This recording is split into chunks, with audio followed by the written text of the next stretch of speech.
must be so early. What's the time there? It's 10:30. It's a lot earlier. I got up at 4:30 to be here. 4:30.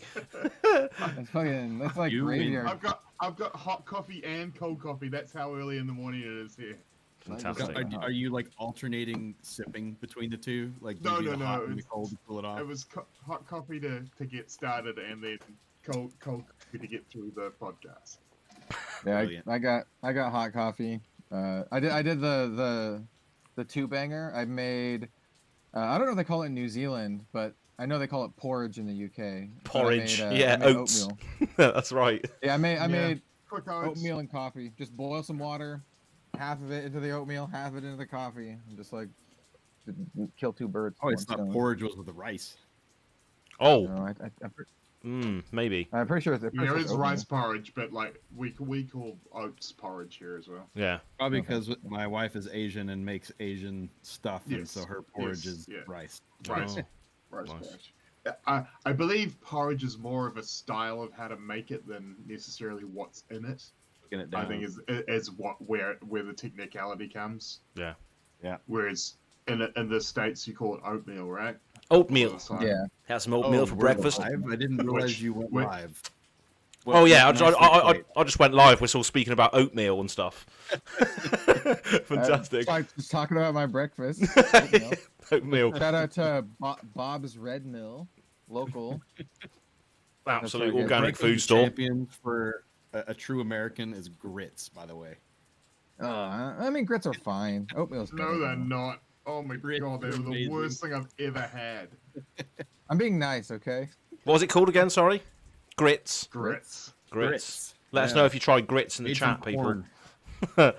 Welcome, Andrew. Welcome, Sophia. Welcome both Andrews actually in the chat. Thanks for joining us today. You can have some really good things made out of corn. Like cornbread is like banger, dude. I have nothing against corn. It's just grits. Anyway, we're getting off topic and we haven't even started. Oh, it doesn't matter. Grits, man. This is going to be a loose. This is going to be a loose show anyway. It's just about appreciating appreciating the Ranger Renaissance that we've experienced recently, and obviously. Azalea would eat grits. Yeah, Azalea is grits. That's right. She eats grits. Totally a pit dish. It really is. Yeah, pure grits. But yeah, welcome to the Azalea Cult episode 16, titled "The Ranger Renaissance," and obviously joined by Jim as always. How's it going? All good? All good, bud. All good. Good to see everybody. Yeah, exactly. And joined as well by Ian from Right Time Gaming. How's it going, Ian? Yeah, great.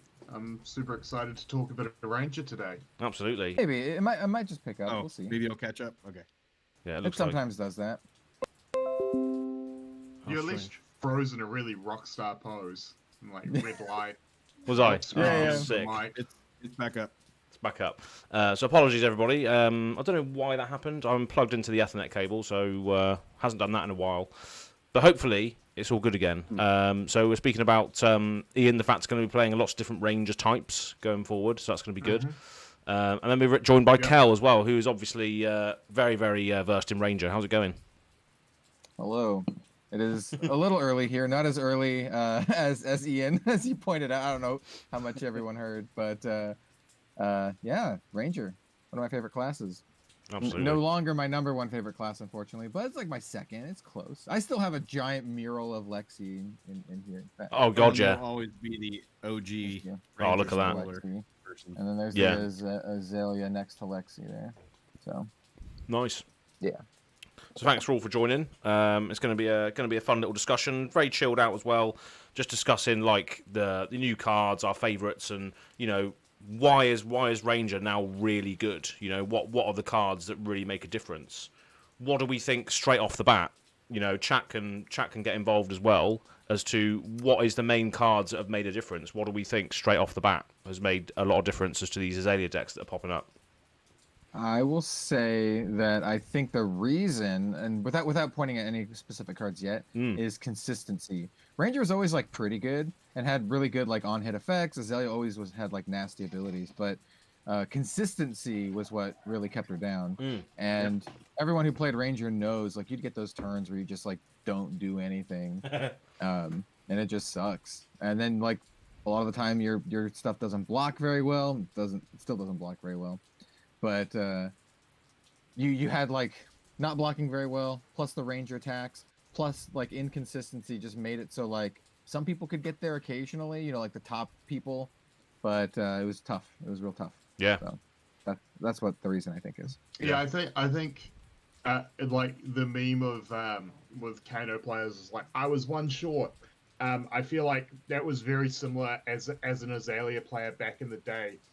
The amount of games that I used to play as Azalea, and I get a hero down to somewhere between 5 and 3 life, and then just not be able to finish the match off. Mm-hmm.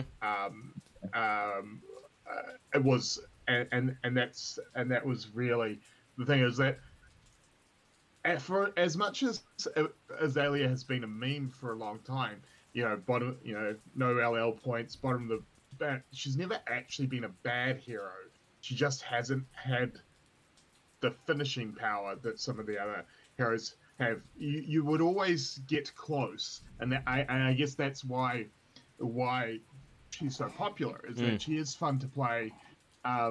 Games are close, but you just didn't have a finishing power. Whereas I feel like now, as Kel said, partly consistency, partly now with the things like the poxes and stuff like that, you've got a little bit more finishing power, and a little bit more pressure, that like constant pressure, because again, as we all know, if you brick a hand and don't have an arrow, it will just turn a game that could have been in your favor just to being a losing affair. Whereas now I feel like we get to play a bit more and a bit more consistent with it. So I'm looking forward to playing more. Not necessarily a full card just yet, but I think a big part of that you're saying, Ian, it's coming from Ponder and being able to have the Ponder absolutely. So that's really one of the mechanic. That mechanic is so good for Ranger. It really is. Like probably better for Ranger than any other class. Codex of Frailty is a hell of a drug. Except for maybe Icelander or something. It's not copium either. It is ridiculously good. That's another thing as well. Like, actually, just I'm opening packs. For those didn't know, I just pulled one too. Nice. So Jim's live opening cases and packs right now. Is this for the store or is it for you? It's for the store. Yeah, I gotta restock. I got some more stock in. I gotta restock. Make sure you reserve your orders. People in chat. I just like to take this moment to say that I got my first official order in from Fab TCG Cards this week, so I was very happy with how they were packaged and how quick they got from the States to New Zealand. So Jim does ship internationally, so absolutely, for all our friends around the globe, definitely good prices, great packaging. Yeah, I actually just introduced a new flat rate too, $14 basically anywhere in the world for cards. Yeah, which is nice, which is great. Right. If you live in New Zealand or Europe or something like that, you know that those orders can get the shipping can be an absolute killer on that. So yeah, I just want to give props to Jim and Fab TCG Cards. And they were Ranger cards as well. So were they? Thanks, nice. They actually did get to you pretty quick. That's pretty awesome. Yeah. Were they Ranger Assassin cards? No, they were Ranger cards from older sets that I gotcha. So I got some Dead Eyes, Dead Eyes, which I couldn't find. Like again, here in New Zealand, that I guess everyone jumped on, and I just couldn't find anywhere in New Zealand selling them. So that was great to be able to get hold of those. Yeah. I think Deadeye is one of the examples of something that I've said for a long time, which is when Azalea gets good, people are going to be like so salty because like the on-hit effects are disgusting. And when it's good, people are going to complain so bad. And it started to happen already. Like people are complaining about Azalea and like, I think it's hilarious. Yeah. I think that's a very interesting thing, right? Is that for the longest time, people just ignored Azalea's on hits because they didn't seem that bad. Because, again, as we said, the inconsistencies of like, while you had a couple of great arrows in like Red in the Ledger, But even so much, people weren't even that worried about like remorseless hitting and stuff like that. They've just been like, whatever. Whereas now, that's exactly what Levi said when we were chatting with him a few episodes ago. Mm. He was basically like, "Don't be so hung up on the on hits or whatever. Like I kind of think of those as a bonus. I just get damage out there or whatever, and try to get damage consistently." Yeah, and that's exactly which is a very interesting point because I've been doing some drafting this week, well, the last week and a half. And I've got to admit, early sealed and draft, a lot of people are playing with pile. Like they're playing with like 36 cards, and they're like, I've got to block out blood rot boxes. I've got to block out all this. Yeah. And what I've actually found is that a lot of the games were going to fatigue, but the life scores were still in like the high tens, or not the high tens, like between sort of 8 and 12. And you'd be like 4 cards left in the deck, whereas like, and what it was is because people were like 4 card blocking to stop blood rot boxes and stuff, whereas there is like, you know what? Actually, 2 damage off a blood rot box, I can actually let that go through to have a better attack back and not fatigue myself out. So I think that's a very interesting thing that's happening with outsiders, limited players. That I think there's some overblocking happening at the moment that by the time we get to Pro Tour, that the pros are going to work out, you know, sometimes you just take the 2. Yeah. Take the 2 and like take the 2 and move on. But it's just the rate, isn't it? Obviously, Sophia, thanks for pointing this out in the chat. She was just like, man, blood rot. Blood rot is no joke though, because you know if you look at the sheer rate that it gives you, like Lace with blood rot, for instance, you know your next arrow gets +3, and if it hits, you get a blood rot pox. That's essentially a 0 for 5, isn't it? Essentially, if you look at the raw numbers, it is pretty good. And the infecting shot as well, like an all-star in the the Azalea mirror that was happening in Chicago. There was infecting shots flying all over the shop.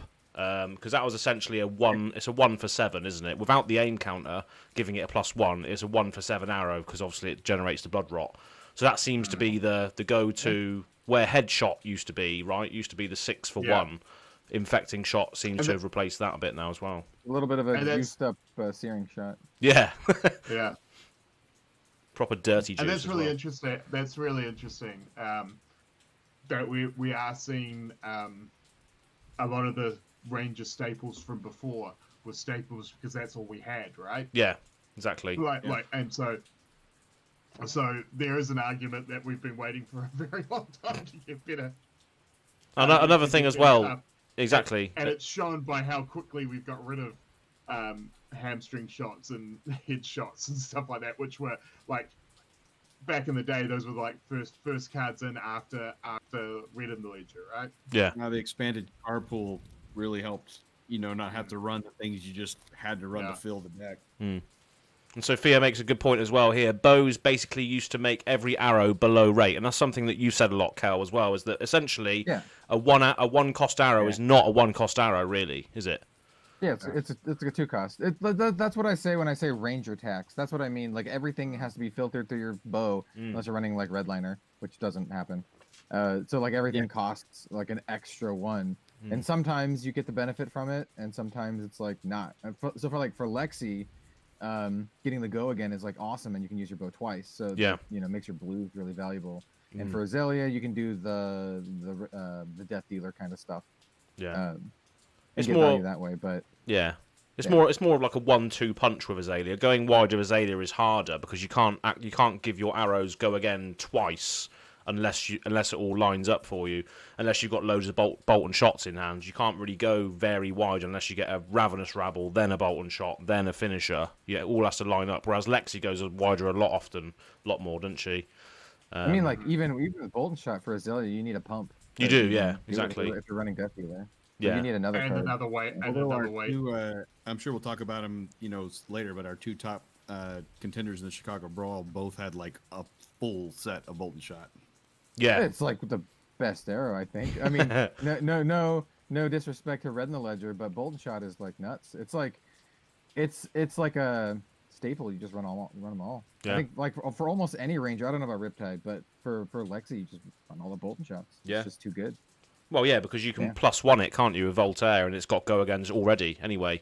And threatening a reload. Yeah. And that one actually is a 1 for 5 with Lexi. It's a 1 for 5 with go again, which is like really good, really good. Yeah. Which is like better. That's one of the cases where like your attack is like better than most other classes. You get a 1 for 5 go again. Which is really nice. You're operating in Briar territory then. Yeah, boy. So, yeah. It's the same like Dreadbore as well. Dreadbore does that as well. Dreadbore can turn on the Bolton shot straight away, which is always nice. Yeah. Experiment. Only once, but yeah. Exactly, yeah. Used to experiment with that quite a lot. Used to love that bow. Still do, but maybe there's a place... It's very interesting that you bring that up, because I feel like those are the sort of things that are going to start coming back in.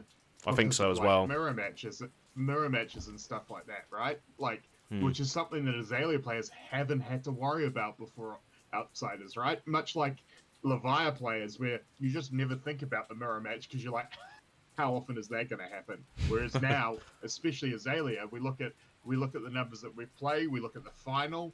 It's like, you know what, dude, you're gonna actually have to find some spots for some tech for the mirror, which is great, and I'm super excited about that actually. Yeah, I feel like things like sleep dart need to come back in. Timidity point. Like yeah, well, possibly, right? Take away that dominate. Yeah, dude. No, there's the other one too. I think you still run. I think we saw it in the brawl. I forget what it's called. Fatigue shot. Yeah. Well, that halves the attack.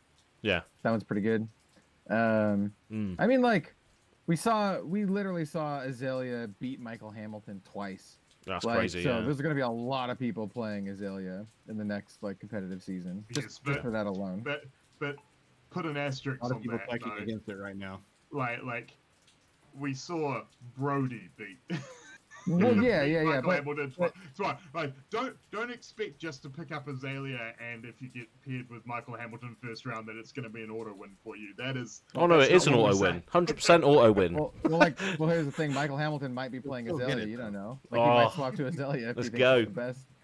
So like, yeah, but that's not what people are gonna think. They're gonna see like, oh, Azalea's beating the world champion, so Azalea must be the best deck, so I got to play Azalea. That's what people are actually gonna think. That's the optics. That's why all the Ranger cards are like shooting up. Yeah. Yeah, exactly. And they saw like, oh, Azalea mirror match in the finals. Oh no. Yeah. I have seen some people who are a little bit salty about that, who speculated early.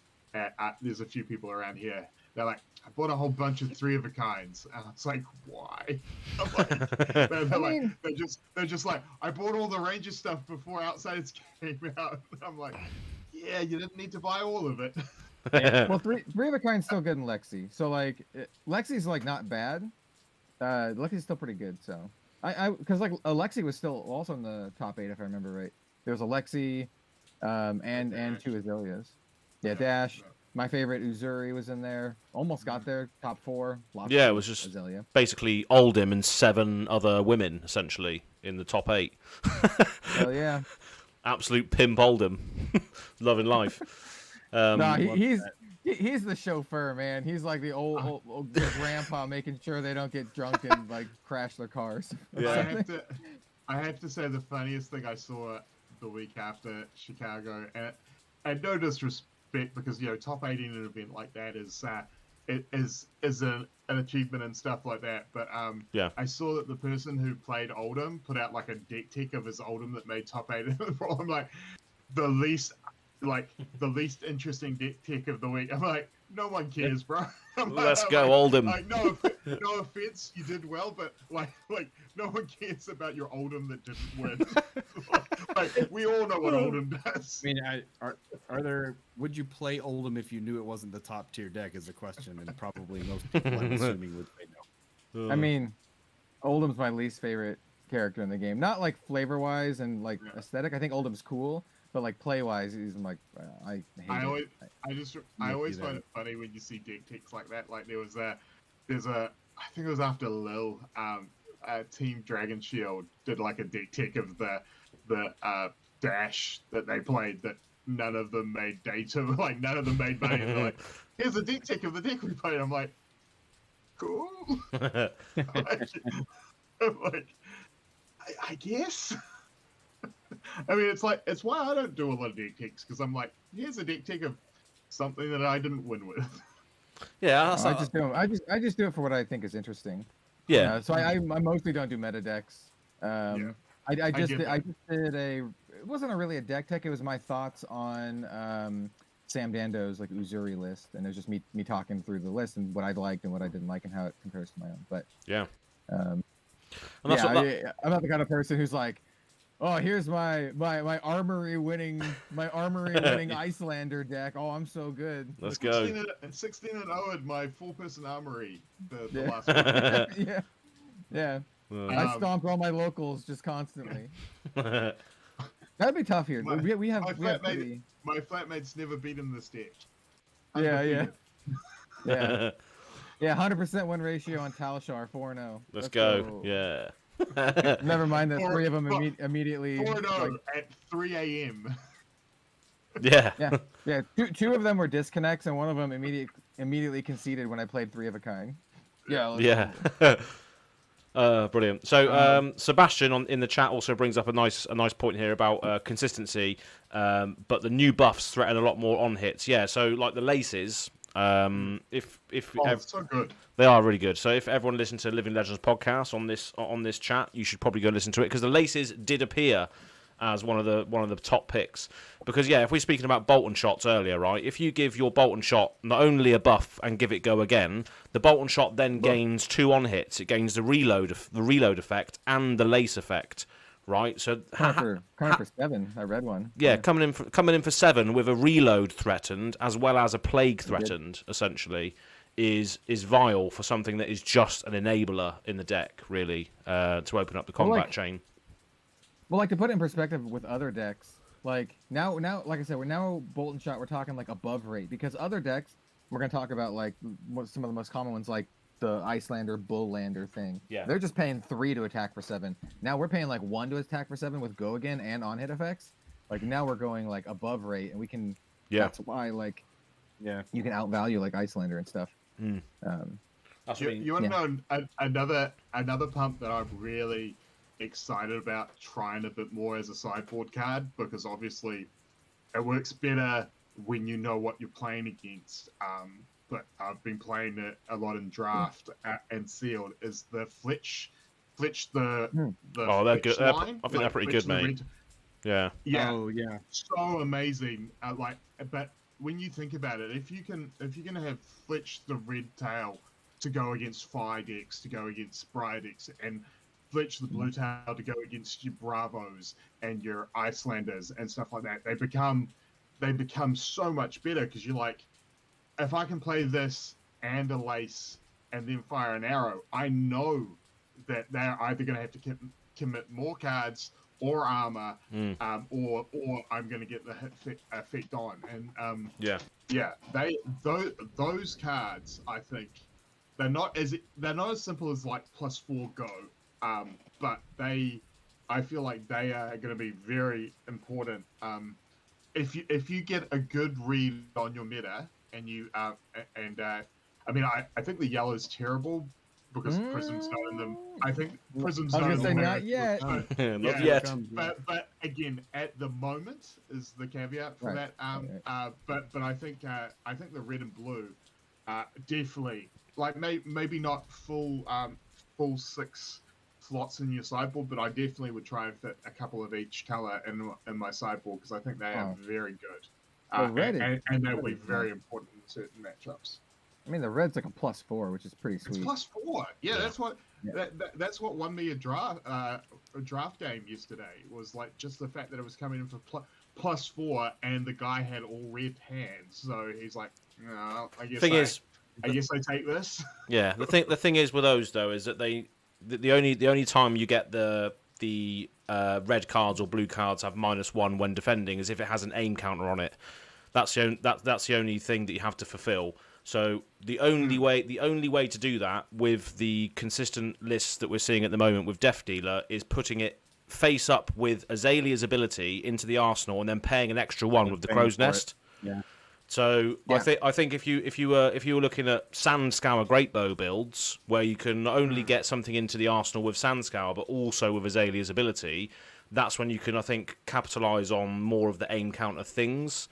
So I think a lot of people should, who are listening to this now in the future, start looking at Sandscour as well.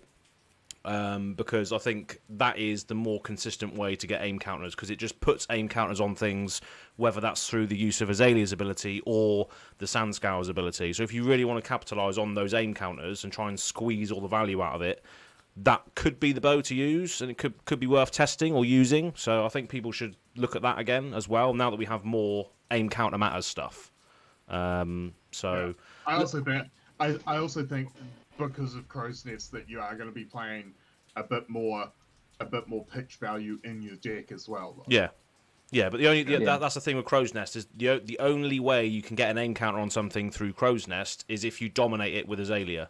So that's the only downside.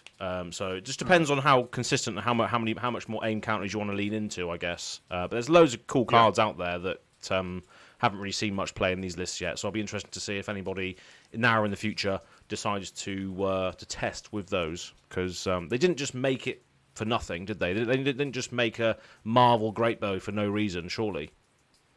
So yeah, we'll see. I think for Azalea, that's true. As someone who has a Hexagore, yeah, that's true. I can't say they don't necessarily make weapons. Hey, we got another set coming that might be a relevant weapon. You never know. Hey, maybe someday Rock will get there. Everyone, am I right? Wink, Let's wink. go, Rock. Yeah. Let's wait for those expansion sets. Okay, so we mentioned it a couple times. We talked about quivers. Quivers are the most power crept mechanic in the entirety of Flesh and Blood. There's my take. It came out of Brian's. They are too, didn't it? They are literally. Well, it's right though. They're literally power creep. 100%. You have an extra slot, an extra arsenal slot that an extra equipment slot that no other class has. It's direct, literal power creep. It is extra power on top of what you already have. I mean, it is without a doubt, but I just think it further balances not having a direct weapon you can attack with. Mm-hmm. Yeah. Well, yeah. It's power creep, but also it's maybe bringing up Ranger to where it should be. Like that's the other thing. Yeah, like it's interesting because I think for the longest time we talked about quivers and how we thought we'd do it, and I think a lot of us thought that the chest piece would be a quiver. Yeah. At some point we were going to get a chest piece, and that chest piece was going to be a quiver. I like that that's not the case. So, I do like that we got it the way it is. The thing about it that I'm really interested in is like that majestic one, the rusted leaves one. Ooh, yeah, that's I like that one. Yeah, I just don't understand. Like, it's interesting because I don't see where it gets played at the moment. You play it in Lexi, like 1,000,000%. Every Lexi deck I guess that's possibly what it is, and that's why I haven't really. It smooths out your 3 of a kind. If you whiff on 3 of a kind, it really helps. Yeah. So instead of like passing your turn and doing nothing, you can do your quiver. You can also do it on turn 1, and not. So it only gets destroyed if you actually get the card. So you can just keep pitching into it on turn 1. So you can like basically mulligan your hand. You can do that. That's too. actually a very good point. I forgot it actually doesn't destroy. So you can actually use it to filter your deck as well. No, okay. Yeah. No, it's really good. It's just like an extra thing that you have on top of everything you already had. So like, we're talking about Azalea getting buffed, but like Lexi just got straight better with the set too, because she just got extra stuff. Just straight better.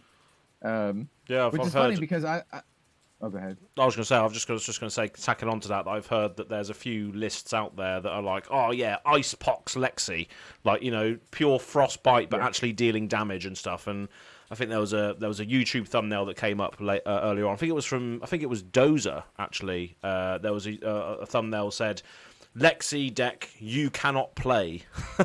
so maybe there are some cool things you can do with Lexi with these cards, but I obviously haven't done it. But have you added some stuff to your stuff, Kel? Then in that case, Oh, dude, yeah, my no fuse list got a bunch of really, really good stuff. Other than like the Fabled, which I think is pretty good. Yeah. With Lexi, it's just pretty good. Mm.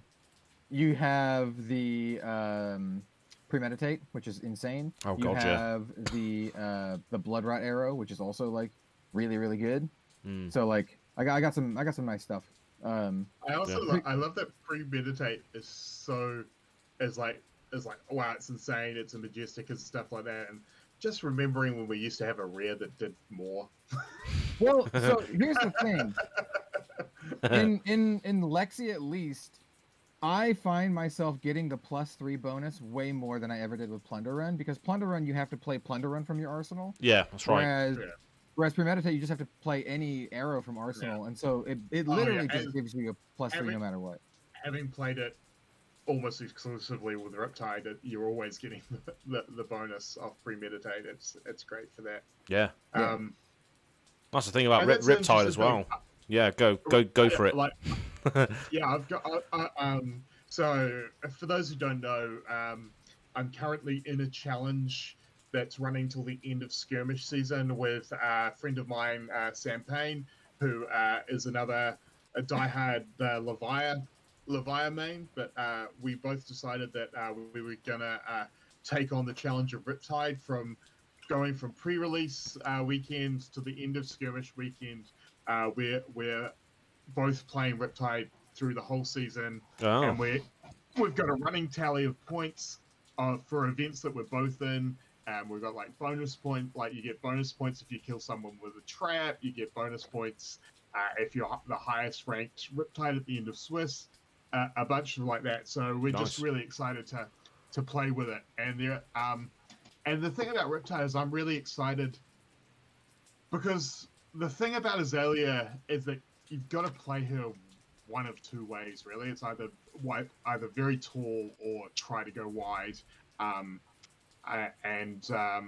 Although Outsiders has given you a bit more, it still plays into one of those two sort of basic things. Whereas Riptide's very interesting, that it's a ranger that can be played several different ways. Like, there's a few things that I'm trying out at the moment. Like, one of my favorite things that I'm trying out at the moment is a life gain Riptide build. What the bloody hell?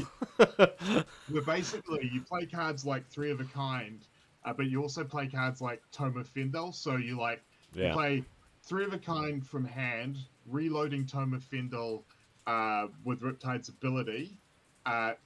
Play Tome of Fendel, gain the life, have 6 cards, play a bunch of traps, don't attack, go into your next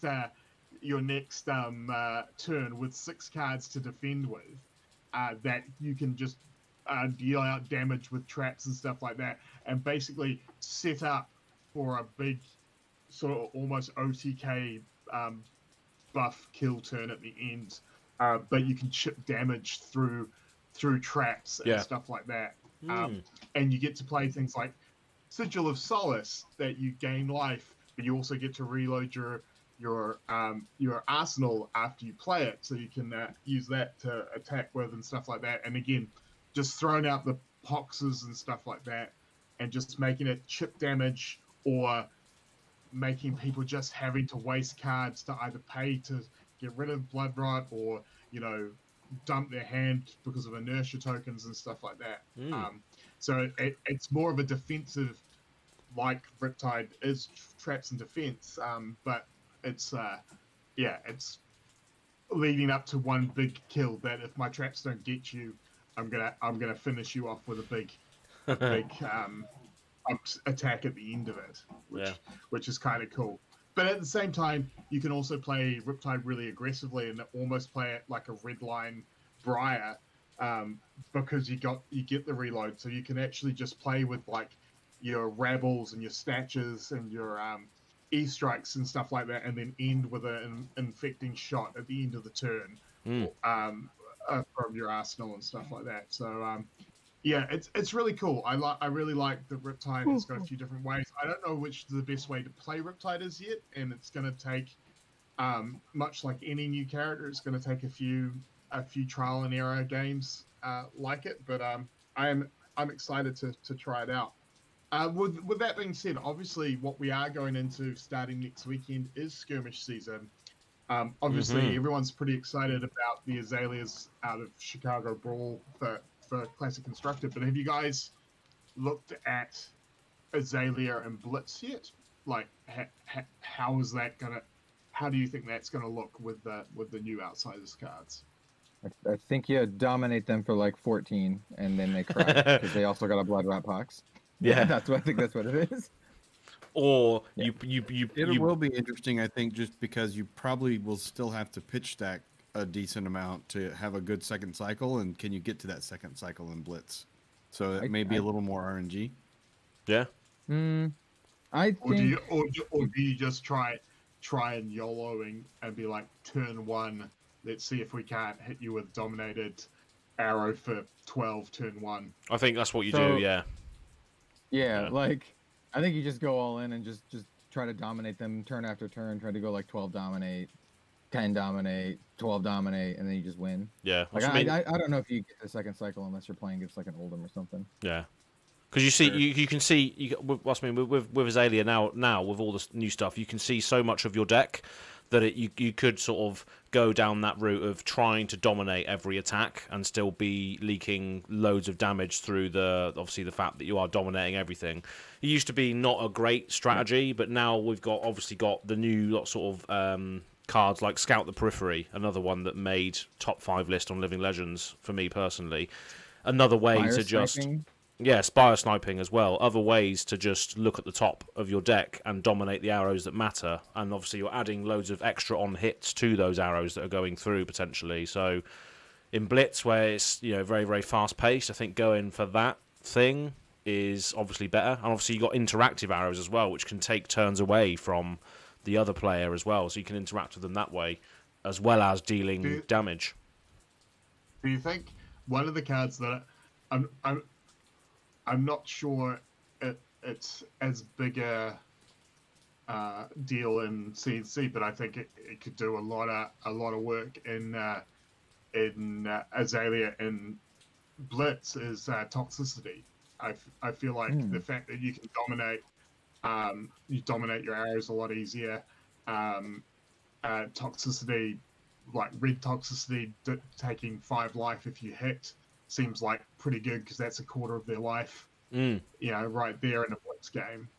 Yeah, I mean, one of my favorite toxicity things at the moment with draft is going toxicity into a virulent touch. So they're like, oh crap.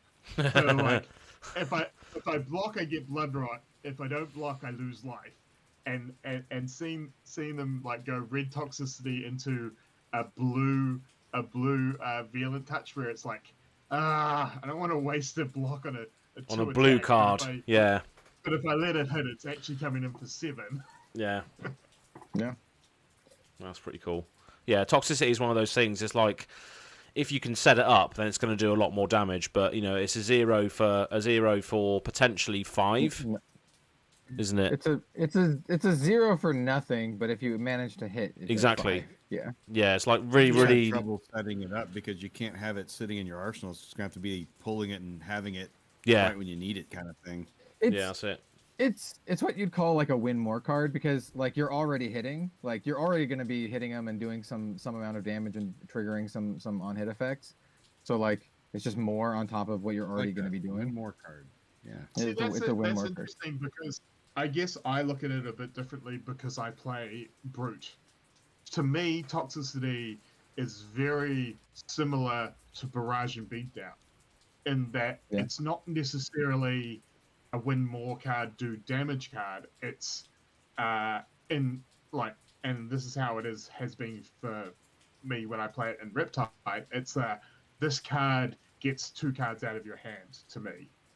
This is a card that if I actually want to make sure that your swing back isn't going to be as much as like I put it on a non-dominated attack but on a break point that is going to force you to give me 2 cards. I'm not sure if Azalea wants cards. I think Azalea just wants to hit you. And as it's been more of a Riptide.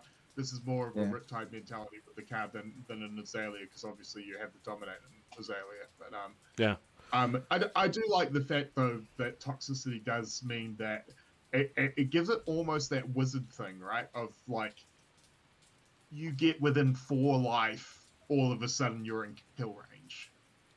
Oh, very much so. Yeah. I don't feel safe like around that normally against Azalea, because she could just dominate you just out of nowhere. Like, it could be a little rough.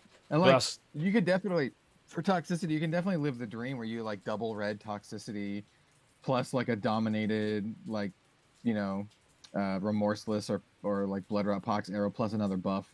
So you just hit them for like, you know, 5 dominate plus a blood rot plus 10 life. Yeah. And just be like, hey, you're just dead. And if you're comboing that with like Dreadbore and Released Attention, they can't play any D reacts at all either. So yeah, just eat just eat it, just swallow it basically. Yeah, and that's why I wonder if toxicity is more favorable for Azalea in Blitz, because like the dream, right, to get double toxicity and a dominated arrow turn 1 before they have any defense. Seems like it could really set you up quite well. It's interesting because like I said, it is like a win more thing, because like you have to hit to begin with. Yeah. And if you're already hitting, you're probably doing good stuff. And if you're not playing toxicity, you could be just playing like a regular old 3, like +3, which is still going to be doing +3 instead of like 5. So, and then maybe it also gives you an on hit. So like, I think that's why like toxicity is just kind of like because like you have stuff like, as said earlier, like Lace with Blood Rot, which is also a 0 for 5, but it also pumps your arrow to make it so that it is more likely to hit. Yeah. And then you also have the other laces, which do the same thing, make you more likely to hit, but also give a debuff, or like Seek and Destroy, which messes with their arsenal, which is why I think not a lot of people are like toxicity. It's like, yeah. I mean, that's the thing. It's like, it's not buffing your arrows, is it? Like you said, it's not directly making the attack value go up. So obviously, if you played this before a Bolton shot, it's not going to have go again. You know, your on hits aren't going to sneak over the top, you know, either, because you're not actually adding to its damage. You're adding to its damage on if it hits. So I think Azalea values the trying to get the hit through rather than the life lost. But it could be good late game, like definitely if you can. Also, I guess the other thing I like about it is that it's also, you lose 5 life as opposed to taking 5 damage, so it can't be prevented, which we've seen is quite important in at least in this set, especially in limited, where there's not as many like there's traps and stuff for D-reacts, but a lot of the pseudo D-reacts in this are actually damage prevention, so it gets around that. Yeah. I think it's gonna be in Blitz. I think it's gonna be pretty hard to pull off, because I imagine that a lot of people are gonna be running stuff like Oasis Respite, even more so now. Probably see a lot more Oasis Respite. No. You Oasis Respite the arrow, not the effect. So even if they're dominating, you don't have the +3, so you can just block 3, prevent 4. To like make it so it doesn't even hit to begin with. Yeah, I think Oasis is one of those cards as well, isn't it? You see a lot more of it in Blitz because of the fact that you don't have a sideboard. Yeah, exactly. You can just prevent damage from wizards. You can prevent damage from physical. You can do anything with it, really. Do you think we're going to start seeing, with like the blood rots and stuff like that, and the really good on hits, do you think Razor Reflex starts sneaking its way back into lists, or is there just not spots for it? Well, it costs 1, which sucks for a ranger. Lunging press instead. I mean, like, you have Rain Razors, obviously. Rain Razors is insane. Rain Razors is insane.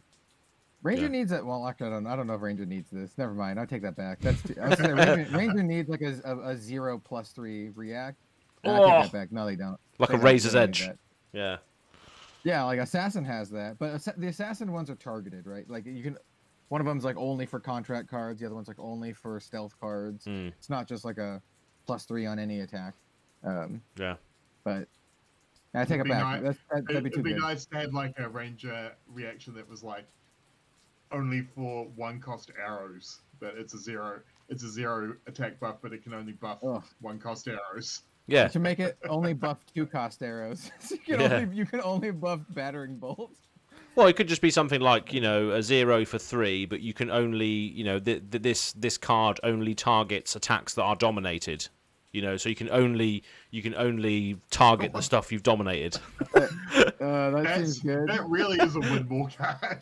Yeah, that is also. As for the LSS design team, yeah. Absolutely not. But yeah, so how about how about it just gives it +3 and also dominate? And dominate, and if it hits, draw 2 cards as well. Go again. Yeah. It gives go again and draw 2. Hey, wait, now you're just Starvo. That's it. Now you're just Starvo. But that's on hit, draw 5 cards off the top of your opponent's deck. Exactly, and you can play them without playing their resource costs. Yeah.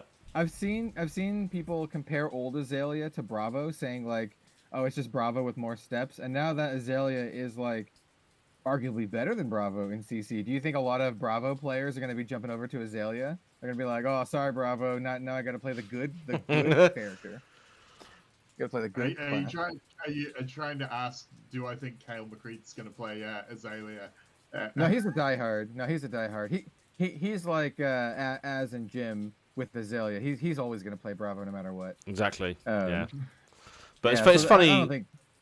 It's funny that you say that though, because that's going to be the next Bravo Bros episode, right? It's going to be, how do we murder Azalea? Because Pascal and Tom, who are on that show with me, are adamant that Bravo absolutely wrecks Azalea because he has a load of awesome attacks like Chokeslam, for instance. So like Chokeslam just gets rid of your buffs. You can't buff anything on your turn. What if? Like, you can say the opposite thing, though, too. Like, you can be like, oh, yeah, but Azalea has, like, fatigue shot, so your 8 attack thing's going to be coming in for 4. Who cares, man?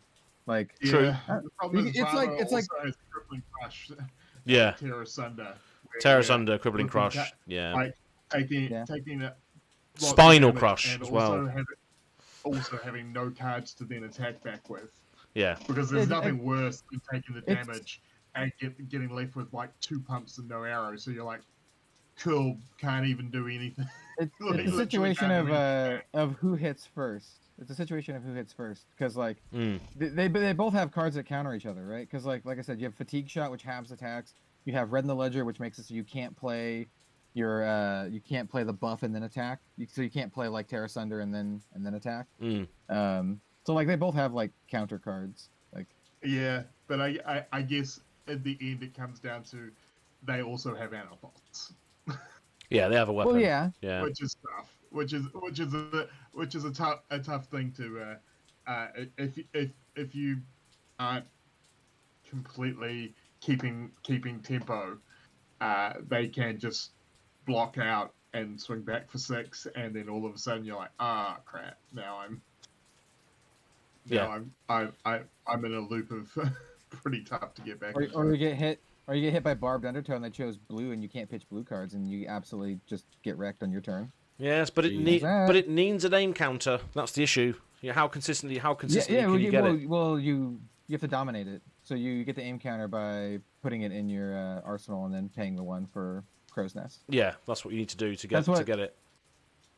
Yeah. I mean that's what it is. And like what I watched a video that Levi was talking about it, and he was like, that's the only time you really want the aim counter anyways, when you're dominating it. So like, yeah, like that's what you. I think also the other problem with that matchup though is like they have so many large defense reactions that dominated arrows aren't as big a problem for them as they are for a lot of other heroes. So that's the real problem. I don't think the attack is the problem.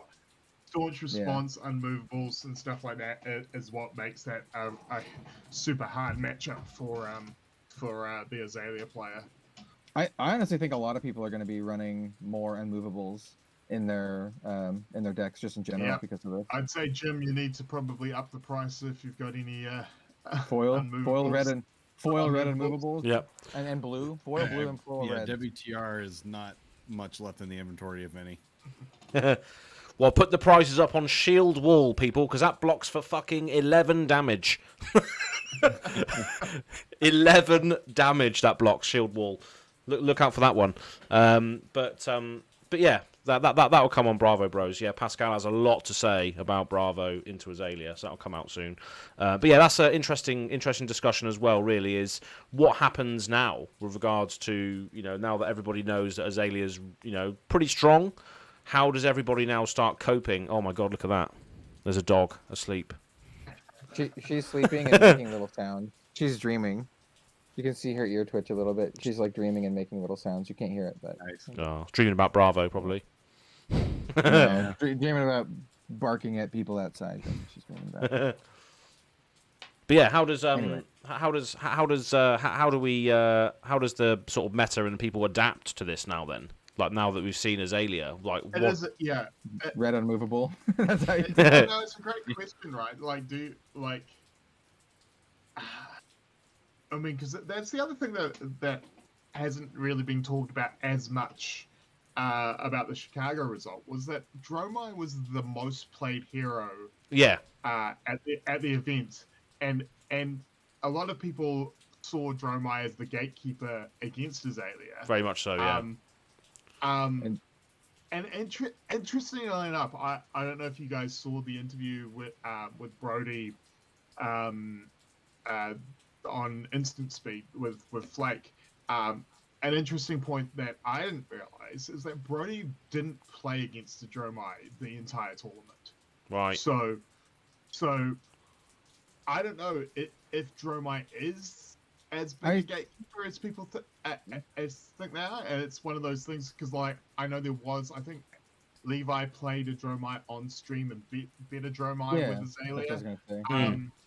But again, was that because it was Levi, or was that because it's not as bad a matchup as people think? And if that's the case, all of a sudden is Dromai going to fall off because it's no longer actually doing its job as a gatekeeper?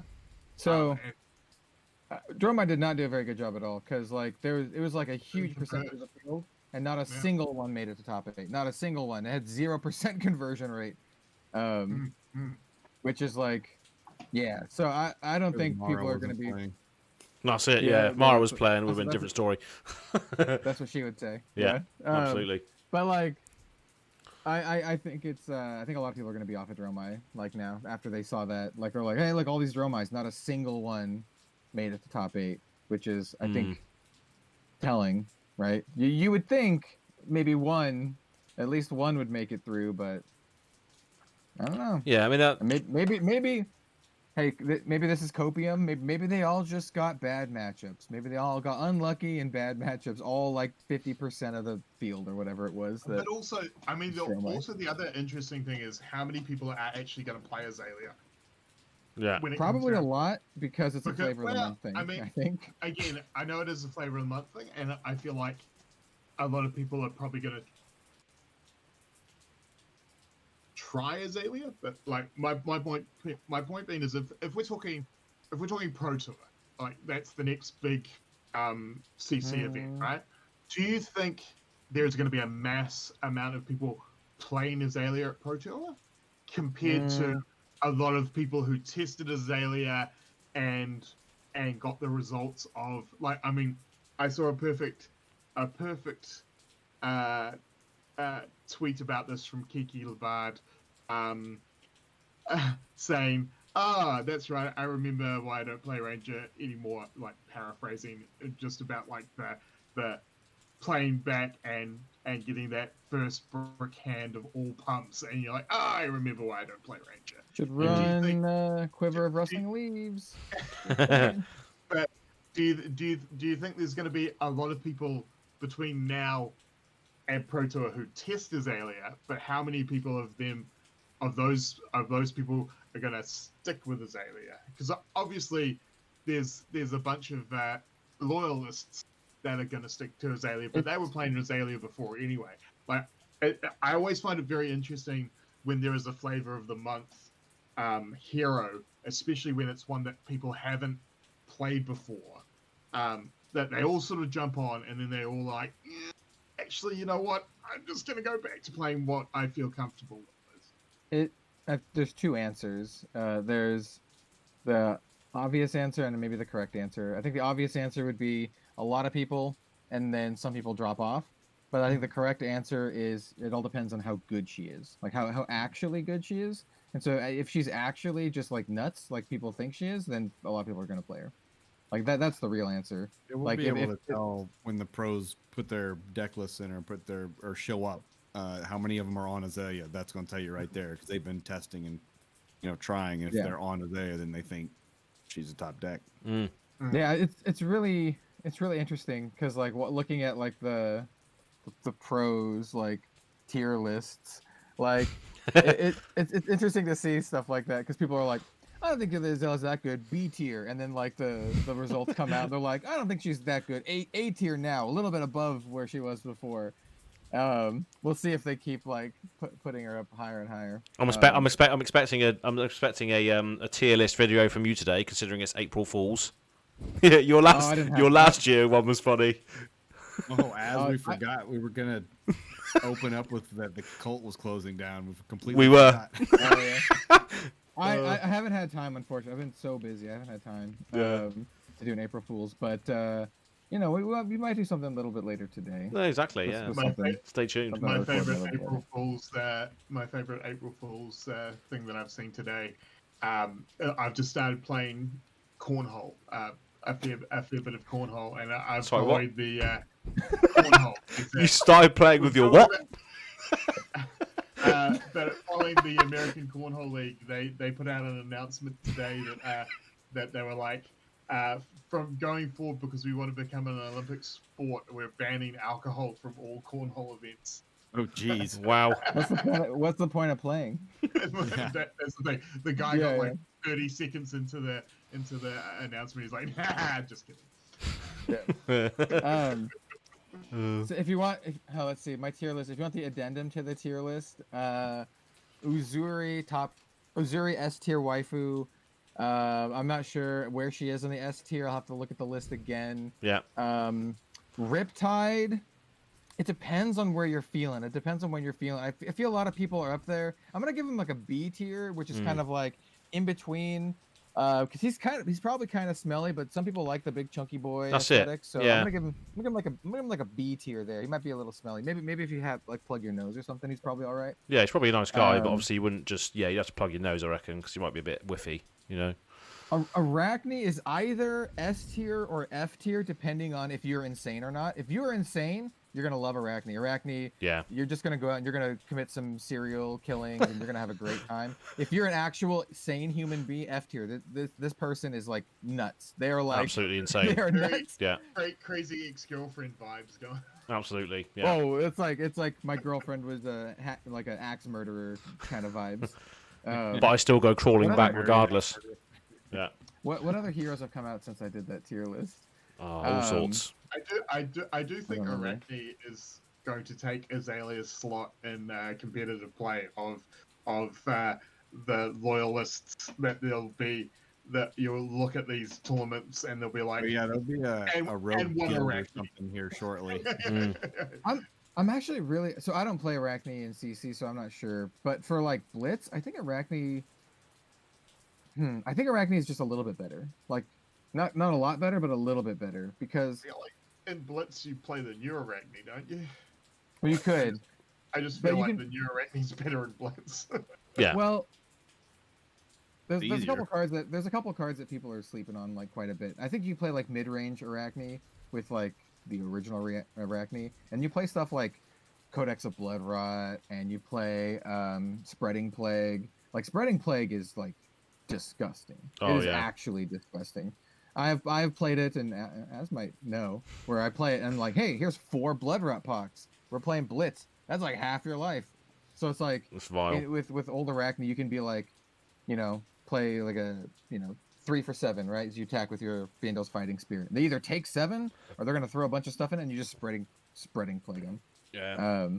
So I think it's more of like this mid-range value deck where you just like damned if you do, damned if you don't kind of thing. Mm-hmm. And then you can actually use the Redback Shroud to get free reactions, like Spreading Plague, and then you can just get it back with your silver. I don't know. I think it's like not bad. Like I think my current Arachne was like my Blitz was like not bad, and I think it's just like a little bit better now. So that's for Blitz though. I don't know for CC. I don't know if Arachne has like what it takes for CC. So with obviously we've got skirmish season coming up, and then straight after skirmish season, well not straight after, but the next season after skirmish season is Road to Nats. What are we thinking? LL points in Blitz or CC first for Azalea? I reckon she'll get some Blitz first. Yeah, she'll probably get some. I reckon she will. Yeah. She's still really good. Yeah. And LL points in CC. Is that going to happen this coming season? Absolutely. Yeah. I think you would be. I think you be betting against the odds if you say no. Let me put it that way.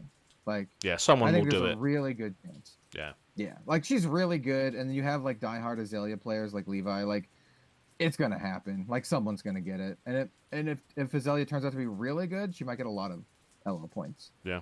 So. Yeah. You know, the bounties. Yeah, it's coming up. It's gonna happen. It's just whoever wins that first event. Mm-hmm. Like, what is the bounty currently standing at? Do we know? Loads of stuff in there. I committed something. I don't remember. I think I said I would like sign a knock the death whistle and mail it to him or something. I don't remember what it was. Yeah. Was it a first edition one? I don't remember. And there's a lot of stuff. Yeah. Yeah. Yeah. God. Now the bounty is only for CC points, right? Because she's already got. Yeah, CC only. Yeah. Yeah, CC. She already has points for Blitz, but people don't think it counts. I think it counts. Can you imagine if Azalea's first Living Legend points is actually winning Pro Tour? How cool would that be? What a story would that be? I mean, it would be funny if it was a copy of the brawl in Chicago where it's just an Azalea mirror match in the finals. Yeah. Where you just know for sure. I'm like, oh, Azalea's gonna win. And then somehow they get to that point where they like both have no arrows left, and they're like, it's a draw. It's a draw. Split the prizes. Yeah. So, no LL points for anyone. What classes won the other Pro Tours? So I think Briar won Pro Tour 2, right? And then Pro Tour 1, was it Starvo? Or did Starvo LL before that? No, it was Chain, wasn't it? Chain, yeah, I think. Yeah, Chain wasn't there in Pro Tour 1. Chain was LL before that, I think. Where was Pro Tour 1? New Jersey. New Jersey. Pro Tour 1 was Jersey. It was Pablo, wasn't it? What's Pablo playing? No, I did coverage for this event. There was no Chain. There was no Chain in the field. Yeah, I did not prep any Chain coverage, and so like for sure it was. For some reason, I visualized the Chain Pro Tour prize card. Like I thought, I remember seeing that. Chain won Calling Vegas. But Chain like LL like shortly after, like several events after that. Chain hit LL CC. So it was Pablo, wasn't it? He won the first. Yeah, Pablo won. Yeah, Pablo won Pro Tour 1. And then what's his face? Matt, whatever, won Pro Tour 2. Yeah. And he was playing Briar. That's right. And then that's it, right? We've only had two Pro Tours so far. That's all we've had, yeah. Yeah. Until next month, Pro baby. So was Pablo playing? Worlds was won by Michael Hamilton playing Icelander for sure. Yep. If only we had the internet. Look it up. Yeah, Fabled Hero NZ is in the chat. Thanks for confirming. She's saying I thought it was Chain. Apparently. Yeah, I don't think. Kel, I think your reviser's history is. Maybe having a lot longer than I thought. Pro Tour. I thought he had hit Living Legend by then. I don't think anyone was in Living Legend at Pro Tour 1. Maybe you could be right. Other than this Ryan Blitz. Here, hold on the official site, Pablo Pro Tour New Jersey Chain deck. So he played. Okay, Chain. yeah, you're right. There we go. Wow. There we are. Time has like. Fab history knowledge 0 for all of us. So quickly. Wow. Yeah, that's crazy. Well, only one of us was confident that it wasn't Chain. Well, yeah, maybe my memory is just so off. I mean, that year I did so much coverage, and I was just like, I don't think I did cover. I don't think I prepped. I don't remember prepping like chain. Maybe I just knew chain already from all the other stuff. Yeah, it's pretty simple, isn't it?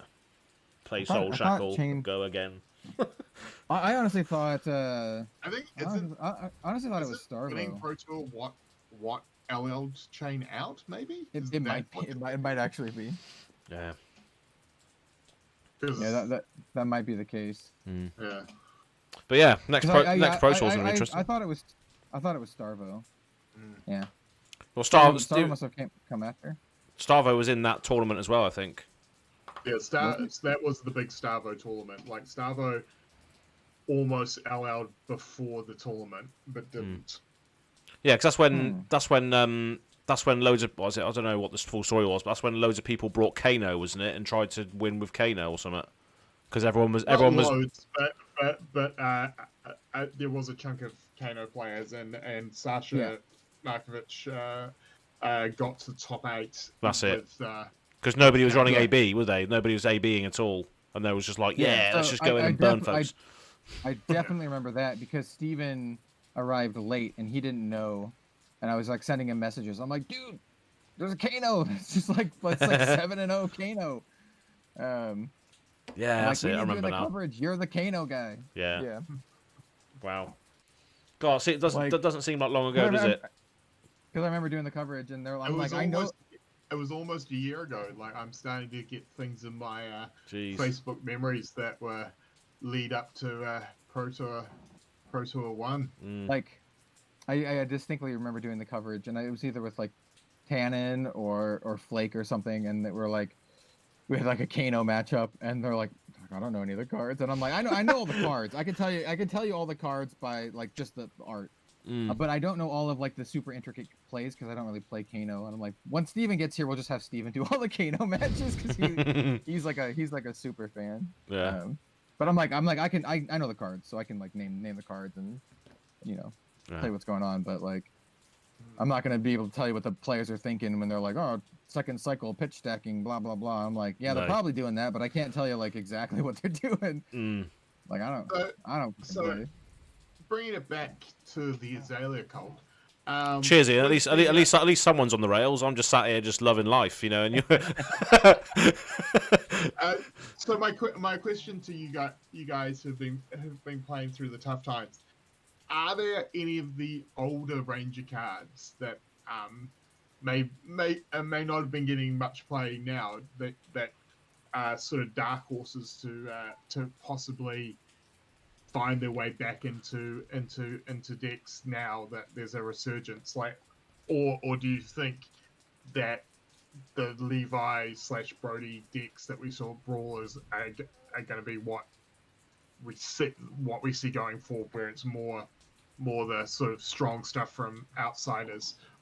But do you think there's some dark horses like, I don't know, Poison the Tips, or some of those other cards that may get a bit better in combination with the new cards that people just haven't tried yet? I reckon so. Yeah. My spicy take before we move on is Pitfall Trap is going to see lots of play in Azalea. Did you not get my sarcasm? I mean, it's gonna get a lot of play. It's gonna get a lot of play in your Azalea deck. Absolutely, yeah. Yeah. I don't know. Riptide. So yeah, I really like some of the old cards like Poison the Tips and Rapid Fire. Yeah. But I think they kind of suck. They do. So no, probably not. Not. I like them. I think they're cool, but I don't think the pros will like them. No. They're not that good. No. Yeah. I mean, yeah. Like, there's no hidden gold that waiting to be uncovered. Like when you think about it, like Poison the Tips could be good for a really go wide turn, but once again, it's the same problem as like Toxicity. It takes up a card that you're playing, so it's not an arrow and it's not a pump, so it's just a nothing. It does nothing for you until the on hit actually hits, and if it's not pumped, like I said, it's not pumping and it's not an arrow. So like. Is it one of those things where it may get looked at though? Because like if you can get it not on a go wide turn, but on like if you can get it the same turn that you hit them with like an infecting shot, so you can get a card out of their hand. So that's one less card they've got to pay for the blood But rot like, and stuff. how are you gonna hit him with your infecting shot if you have your infecting shot, and then you have the resources to pay for the infecting shot? You need a pump to play it, and then what? Also, you need a 4-card hand to do this, man. Like, yeah, yeah, it's like. Again, this is why I'm asking. I'm not saying that this is gold. I'm just asking: is it a thing that we might see? I wish. I really tried poison the tips a lot. I really tried to use it a lot, but it just kind of sucks. That's just how it is. Like, I mean, for it to be like, really effective. Sounds awesome. In a different game, it would be sweet where you can like maybe have like a 7-card hand or something. But in Flesh and Blood with a 4-card hand, it's like.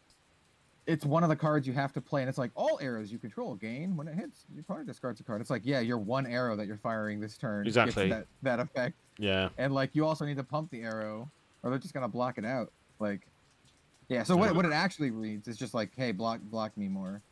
What about other cards that we have seen before, Reg? Like for instance, the 3 of a kind. Do you think those sort of cards see a bit more play, or do you think they are also not quite in the new play style? 3 of a kind's tricky with Azalea because of the can only play from hand thing. Yeah. The only reason it works with Lexi because Lexi can activate her bow twice. So you draw 3 cards and you can still shoot 2 of the arrows. For Azalea, it's tough. But I mean, 3 of a kind is inherently really good. For Azalea, I don't really think we've even changed the play style. We've just gotten more consistent. It's just better stuff, yeah. Yeah. So I don't see a lot of the like non-played arrows from early coming back at least easily, just because they would have been used previously. Like if they really went well with this, play style. I don't think so. I think the only ones that you might see more play are like the tech arrows. Like I said, like fatigue shot. You might see more fatigue shots if you think you're going to be playing against like other Azaleas and the sideboard. Yeah, exactly. Yeah, like tech arrows. You sideboard. What about generic cards like give and take, for instance, from Outsiders? Is that a card that you might be able to fit into Azalea to get back your lace the blood rot, your lace cards and stuff like that? Or give and take's pretty cool. And it blocks for 3. So that's the other thing I was going to say about the other ones, like the poison, the tips, and like rapid fire. They also just block for 2, so they're just kind of like, they're like not even that. Whereas like the new one, what is it called? Like the new one that's like a +4 and melting point. Like that blocks for 3. So like it's just always good. Yeah, it's the same reason. It's the same reason Deadeye was being used like before the aim counters really mattered, is because it blocks for 3. It's a yellow pitch, so it can load your bow and fire, and it's it can buff your arrows, which is always good. So it's the same reason for that, really. But I think I really like give and take. I don't know about in Azalea. I think give and take is just generally like super good. Yeah. Because every card that blocks it, you get one back, right? It's good. Yeah, it is good. Yeah. Yeah. Like it gets better the more you can pump it too. So the more that it incentivizes your opponent to block. Again, so it's a really good card. For instance, you play premeditate, you play give and take. You can get said premeditate back if they block. It only gets a. Is it only attack actions or is it all actions? I don't know. I think it's actions, isn't it? Oh no, maybe it is attack action. Sorry, you're right. I think it is. But let me. I think it's just for premeditate. No. Give and take. Give and take. Oh, give and take. All right. Yeah. So it gets arrows back. So yeah. But yeah, I mean, getting back red in the ledgers, right? Yay! Let's go. Yeah, I like it. I think that one like might. It depends. The fact that it's a 1 cost that has go against, not bad either. So if you have a blue, for example, you could pitch the blue, attack with give and take, and then you still have enough to load your, like, do your bow and fire an arrow. No, it's actually any action card. So you can get That's pretty good. You can get like a Codex of Frailty or something. Yeah. No, it's any action. That's another card we haven't spoken about on this stream today, which is probably one we should before we cap it off. Is Codex of Frailty is just pretty strong. That's pretty good.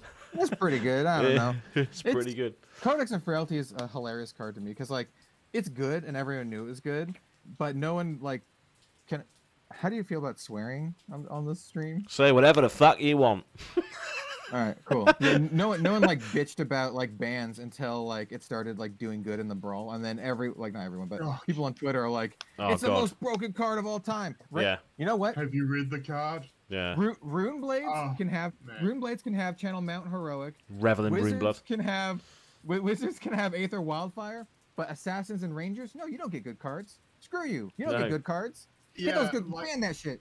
You're supposed to be bottom tier. Ban that shit. It contributes to a toxic play pattern which shouldn't be involved in Flesh and Blood. Channel Mag Heroic. Channel Lake Frigid. Come on. Brilliant. I always find it real funny when the people bitching about shit like that, and you're like, yeah, but you're playing Oldhim or you're playing Icelander. You're playing Oldhim, bro. When someone at an event, I sat down with Reiner at an event. He's like, oh, another Reiner. I'm like, you are playing Oldhim. Bruh, you're playing Oldhim. you have no right to complain about what you have to play against. I'm like, if you're like Icelander, Oldhim, or Briar, you can't. No, you can't. You forego your opportunity to complain if you are playing something that's arguably just more toxic. Yeah, if you're like the one Levia player there, you can complain. You have the right to complain. Absolutely, if you're like Briar or an Ernie Ice Hero, no, you can stuff it. Stuff it, yeah. Yeah. Big boss. I was gonna say, sorry. Arachne, but Arachne can use the Codex of Frailty now too. Yeah, let's go. Yeah, let's go. Let's do it. Yeah. Get back your wounded bull. Fantastic. Yeah. As a single seller, Jim, how do you feel about Codex of Frailty? Like, are you happy that there is like a Majestic that people are wanting to, crack packs but also buy singles and stuff because it's been a while since we've actually had like a Majestic that's a set that the Majestics has jumped up this high this quickly, right? Hold on, I'm gonna let Jim answer. But yeah. He and I made like a 48-minute video talking about this. We did. Definitely check out the video that I did with Kel on Red Zone Rogue. This exactly. But so far, I hope it stays this way because I'm definitely doing a lot better than I did the last set. And nice. It's because of cards like that, really. But in general, the Majestics have been holding better value. So like overall, and just like to piggyback on that a little bit, I think it's like good. I think it's like actively good to have your Majestics worth a little bit more, and then Rainbow Foil Legendaries worth less. Because I've seen also Rainbow Foil Legendaries going for like, $40 or so. Spreading the value out among the boxes, I think it's just better for everyone. And so like if you're just a player who buys a box, you're not opening up like 50-cent Majestics. That feels like crap, man. Especially if you open up 50-cent Majestics and then no legendary, then it sucks. It sucks even more. So at least with Outsiders, if you open up a bad box or a bad case with like no legendary, count your codexes. Like Blood Rat's going for like $10. Frailty's going for like what, $30 or something like that. I opened actually 2 of them while we were doing the stream. Oh baby. Yeah. Premeditate's like a $20 card. So like if you open up like a couple, like say you open up a Codex of Frailty and a Premeditate, that's $50, man, in your box that you spent like 88 on. So like that's not bad at all, even if you don't get a legendary. So like what it's bad for would be people who only buy singles. You'd have to spend a little bit more money to buy your cards. But hopefully the idea is that the legendaries are cheaper now as well, so it evens out the price. But it's better for single sellers like Jim, so they actually have a reason to like open up packs and like sell cards, and hopefully it incentivizes like LGSs. Yeah, immediately Premeditate is generic. So, but like Codex being a bit more expensive, it's still only 2 classes that can play it. So, like, you don't have to buy it. Like that's the thing. Yeah, like if you're not going to play Ranger, if you're not going to play Assassin, cool. You don't have to buy it. If you are, you're gonna have to buy it, and that's not terrible because if you're going to play these classes, there's other expensive generic cards that you actually don't need in your decks as much. Like you don't need CNC in an Azalea deck. Oh no, unless it's in the mirror. Yeah. But like what I'm saying is that like that is, cool. So you don't, if you're a new player, it means you don't have to track down a CNC. You have to play a little bit more for the codex. But that's that's trading card games, right? Yeah. And I also I think it's a good thing. I also think this is like a good price for like a really, really powerful card. I think like $30 feels good to me because like it feels nice opening up one. You're like, oh, $30, but it's not like CNC where it's like 120 or whatever the hell it is. Yeah, where it's like way. We need cards like that. You're like, cool. I got it in my prize pack. I put it in my trade binder. I know I've got guaranteed good trade bait for the next time I go to a store. I think I don't have a problem with it. I'm pretty happy to see where it is. I mean, I was gutted that I had to pay $40 to buy my third Premeditate last night, but that's fine. that is what it is. Yeah. I mean, like, like I said, it makes it feel, I think, less bad for people opening boxes too, where when you actually have Majestics worth anything, because like for Uprising, right? What's like the most valuable regular Majestic from Uprising? It's probably like what, Erase Face for like. Oh, used to be, yeah. Like $8 or something. Like, is that the highest one that you can hope to get? Like, I don't even know. Your Uprising, what'd you say? Sorry. Uprising. Uprising. Yeah, Uprising. Yeah, I'm gonna compare draft sets, like draft set to draft set. Yeah. Yeah, generically, yeah. Yeah, it's like what, $8? Like I remember it being like 10 to 15 at one point, but it can't be that much anymore. That all you got is. Oh yeah, that all you got. Really? Okay. That's actually funny. That's funny. Hypothermia. How much is it? $12. How much is? So like $12. Yeah. So like that's like the top end that you could hope to get. So it's like literally with Uprising, it's like your big regular pull is $12, and so you better hit like a Marvel or a that's what you're Legendary seeking for, isn't it? Or your box is gonna be worth like $30. Yeah. Yeah. So like normalizing the price across all of the Majestics, I think is really good for everyone. I think it's good for everyone in the long run, and hopefully it incentivizes like stores to actually open up singles and sell them, because I think that's a real problem. Like even here in Portland, where Flesh and Blood's like really big, we actually have stores that are like Flesh and Blood stores. Like they also sell a little bit of Magic and Pokemon, like discs and dice, but it's like mostly Flesh and Blood. And that's even great. he does singles, like Travis. He has Fat Boundary singles, but almost no other store in the area does it, like at all. So having the Majestics worth like more than 50 cents, hopefully will incentivize stores to actually do that. Yeah. Yeah. Stuff. Fantastic. Yeah. And I've been opening up, all my cases are Japanese print, so I guess they're a little bit more normalized. But I've been opening up like 5 to 6 Majestic boxes, like pretty consistently, 5 to 6. I opened up one on camera that had like 3 or 4, but that doesn't include the foils. So like foils is usually 1 to 2. So I don't know. It's not that bad. Yeah. Wow. It is bad if you don't open up a Frailty or a Premeditate or Blood Rot's like $10 now too. There's a couple of cards in that like $10 price. Like I think Shakedown is like around $10-ish too. Maybe like the foil's 10, like 5 to 10, something like that. Yeah. Yeah. Well. But yeah. Outsiders is a great set. I hope everyone's enjoying it out there, and it's great to see that our Supreme Leader is finally getting some great tools, which will have brought her to victory. Not LL points just yet, but the main consensus here. Praise be. That was so funny. I loved in the spoiler video as well, like the live stream. People actually was like, "Praise be, lips and dun dun." Yeah.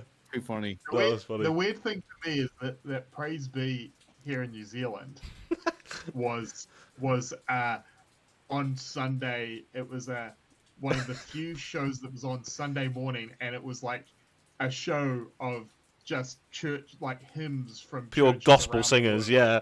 Yeah. Praise be. Right here, that's all I can think of is It's just damn. It's like this dire Sunday morning team, because it was always after the kids' cartoons on a Sunday morning, which were a lot shorter time period than they are on Saturday morning. And then you're like, when Praise B came on, you're like, oh, I guess I There we go. turn the TV off and go outside. Yeah.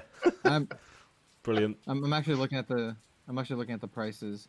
Yeah, dude, there's like some good value. The Codex is worth like almost $40 now. Holy crap! Jeez. And Premeditate's 30, Shakedown's 10. Yeah, I actually haven't even updated my prices since I was away for a bit. So I'm opening today, and I'll redo prices this afternoon. Awesome. Get those on there. Give and take. That being said, if you're on $8. The stream now, go put your order in before Jim ups the price. Yeah. I think I'm pretty bought out of a lot of stuff. That's why I'm cracking a bunch of stuff right now. Oh, that's good. That's good news, though. Concealed Blade is like $5. Dishonor's like $5. There's like some good like spread here. There's like a lot of like, $4 to $5 cards. No, it's absolutely fantastic. There's only been a couple, 2 or 3 that I have down in the below dollar mark, which in the last 2 sets was the majority of the Majestics were below the dollar. Yeah, mark. like 50 cents. Yeah. Yeah. I don't know if it's because of our top 10 video, or top 5 video probably not. But I did say that Give and Take was the most underrated card in the set, and then I think it'll be worth a lot of money. And now it's worth like $8 to $9. And I think it's worth like $3. That one did spike. Yeah. So Living Legends podcast effect, mate. Yeah, I legitimately think it's like an incredible card. And people were like if Premeditate's $30, Give and Take should be worth more. Yeah. Like not more than 30, but like more than it was, because it was like $3. Yeah. Like the spread's like super good. Yeah. That's good stuff. It's good to see the cards, healthy prices, and it's good for everybody really that these are in demand. It's good for our Azalea fans as well that we're finally getting some good cards, and it's good for all single stores and Jim as well. Speaking of Azalea, Jim, and like singles, how have the prices of like Azalea staples? I literally don't know. Like, has Red in the Ledger spiked? That's true. Yeah. Seek and Destroy. They all have, and I sold out of the last I had as Outsiders was kind of being spoiled and coming up.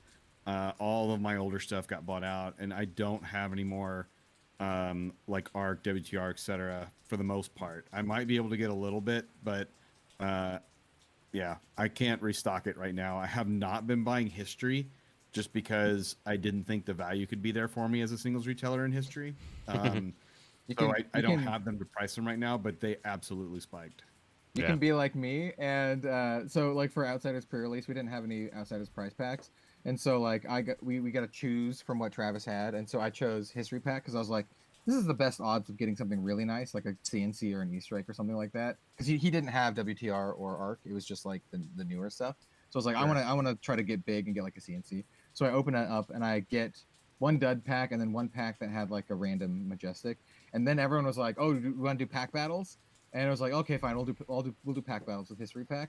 And I was joking, and I'm like, I'm probably just gonna you're gonna open up like a E-Strike, and then I'm gonna open up like a legendary, but like a shitty legendary that's worth like $20. And I fucking opened up a shitty legendary that's worth $20. There you go. It's not a shitty legendary. It's a fun legendary. I opened up a Scab Skins. Oh yeah. But it's like a $20. That'll go up. It's like a shitty legendary at all, my friend. but price wise, it is the least expensive. It's the least expensive one, is what I'm saying. Like price wise. Yeah. I still won because no one else opened up anything more than like $20. So that was nice. So I got everything. But and I now have a white border Scab Skins. Oh, I love white border. The pack wars. I think white border Scab Skins is like particularly good because it's like this random dice roll stuff, and you also have the white border. It's just like it's just pure chaos. It's good jank. It's good jank. That's good jank. Actually, I'm remaking my Azalea CC deck, and I'm like, what I can do, which is kind of cool, is I've like got first edition Red in the Ledger, unlimited edition Red in the Ledger, and white border. Oh yeah, let's go. Hell yeah. I gave Az a first edition one, so Az can probably do that too now. Oh yeah, that's been in my deck since you gave it to me, that first edition one. I opened up that one on and I've got my German cross rat. Skull-wrapped. Oh, that's a hard one to say. That one. It's like it's like just massive word, isn't it? Like 13 letters long or something. Yeah. I haven't even bothered trying. Yeah. But it's pretty cool to put that down on the table, which is nice. Another thing as well, Skullbone cross wrap's gone up in price as well, ridiculous amounts. It's actually a proper legendary price now as well. Skullbone. I was about to say, someone not overly, it's just back on par with where it should be. Yeah, it was like $100 bucks. $100 for a history pack one here, which is wow. That's I ended up selling. I had a history pack one and like maybe a regular rainbow foil one that I sold for 90 something to someone on Twitter. Yeah. Which is pretty sweet since they used to be like $30. It's funny. They did, yeah. I was considering just dropping like $150 and just buying a bunch of them just so I have a full binder page of them because they were so cheap and I'm just like, I like this card. Just buy a bunch of them just to have a binder page. Yeah. I didn't, but I'd also love to know you can do that with the quiver now, right, Jim? Yeah. Buy the legendary quiver before it. It's like $20 now. I was looking like. I was looking up the price again. I think it's down to 28 right now. Yeah, the trench was also like 30-ish bucks. There's a bunch of them in like the $20 to $30 range. A lot of the rainbow foil legendaries are pretty affordable from the set. I still want to get an EA trench though. Yeah, they're nice. It's gorgeous. I've given up on because I'm not cracking boxes, so I've given up on alternate art codexes. But I do my goal is I still want a EA trench. It's amazing. This sort of spoils my Monday video, but my Japanese print boxes have been insane. Ooh. Just saying. I was like, okay, I got the Japanese print boxes. I'm not gonna get a god case or whatever. That's fine. I don't need like 36 rainbow foil flick knives or whatever. But I got some weird sequential cases, like right in a row, like case hit, just like because I think they're all from Forge and Fire, so I think it's just like they shipped them to Forge and Fire as a batch, and then Forge and Fire just literally just grabbed the 7 in a row and just shipped them to me. Probably sequential, and then they just pull them off the pallet in a row and give them to you. Yeah, it's like clockwork. Like I've opened up 4 cases, and 3 of them have had big hits back to back. Like it's weird. Not very many legendaries though, but other stuff. Other stuff. Ooh, nice. That's what counts, man. That's what matters. I mean. Nice. Well, only if I want to sell them, which I'm not gonna. I just want to keep them. I just want to keep them because they look cool. Yeah, you could, trade them for a couple of legendaries or 3 legendaries or whatever you need. The one that I need, the one that I have not pulled yet, and I just can't pull it, is Redback Shroud, which is the one that I really want. Well, that's hilarious. That's the one that I have, I think, the most of. How many extended arts do you have? How many what? Extended arts. Oh, actually, I don't have an extended art of Redback. I only have the rainbow foils. Oh, okay. I want the extended art one. I was 2 for 2 at pre-releases with Redback Shroud. What? Well, I mean, I can't. I pulled the cold foil day 1 and the rainbow foil day 2. Wow. I can't talk. I opened up Plague Hive in my pre-release, so I can't really talk. Yeah. Much for that. That's another. Not many people that is an exclusive club opening up a Fable at a pre-release or like in an event like that. That's amazing. It won me my final game too, so it's like not only did I open it up, but I played with it and it won me the game, which is hilarious. Made it all that more sweet. It won me the game on a dice roll, getting a Blood Rot Pox from my opponent. They reacted to me, had no cards in hand, and so I used my Seeker's equipment, prevent 1 damage, pitching Plague Hive, and it was a 1 in 3 chance to kill them. And the best part, there was a lot of hype because we were the last round, and there was a bunch of people who started to gather around us. So it was a cool moment where we're like, okay, it's 1, 2, 3, roll the dice. Yeah. I can't wait to play that card in UPF though. Hell yeah! Oh god, yeah, and the codexes as well. Yeah, dude. I'm gonna make a fucking baller ass Arachne. It's gotta be, yeah. UPF deck that has all the codexes. It's got Plague Hive. it's got all the stuff that just affects everyone, and then I have all my contract cards to look at the top of the decks and do all the fun UPF stuff. Again, that's my main right. I want to play. I want to play This Round's on Me, paying with Plague Hive. Yeah. Yeah. So you all get a card, but you all get a pox. So hear this. Okay, this is a combo that I came up with, but it kind of doesn't work. Sort of. It sort of works if you put more shit into it. All right, so the combo is anything that gives you an action point, generically. This only works with Ranger and Assassin, because we're using one of the codexes.